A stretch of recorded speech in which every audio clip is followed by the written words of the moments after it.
Tenali rural మండలం అంగలకుదురులో దారుణం జరిగింది. అక్రమ సంబంధం అనుమానంతో భార్యను కత్తితో నరికి హత్య చేశాడు భర్త. అంగలకుదురు శ్రీనగర్ కాలనీలో ఈ ఘటన జరిగింది. మృతురాలు ఐనువోలు మండలం నూజెండ్లకు చెందిన మన్నే సంధ్యారాణి. నిందితుడు నరేంద్రబాబు అలియాస్ నాని. తెనాలిలో బడ్డీ కొట్టు పెట్టుకొని వ్యాపారం చేస్తున్నాడు. వివాహం జరిగి 10 ఏళ్ళు. 2 కుమారులు ఉన్నారు. ఇటీవల భార్యాభర్తలు ఘర్షణ పడటంతో పిల్లల్ని తీసుకొని పుట్టింటికి వెళ్ళిపోయింది భార్య. మరలా బ్రతిమలాడి ఇంటికి తెచ్చుకున్నాడు నరేంద్రబాబు. ఈరోజు ఉదయం భార్యాభర్తలు ఇద్దరూ ఘర్షణ పడ్డారు. తనను తిట్టిందని, అందుకే విపరీతమైన కోపంతో కత్తితో హత్య చేసినట్లు పోలీసులకు వెల్లడించాడు నరేంద్రబాబు. అనంతరం మృదురాలు జుట్టు కత్తిరించాడు నిందితుడు.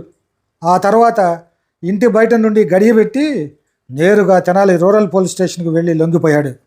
రూరల్ ఎస్ఐ కేసు పూర్వపరాలు సేకరిస్తున్నారు. క్లూస్ టీం రంగంలోకి దిగింది.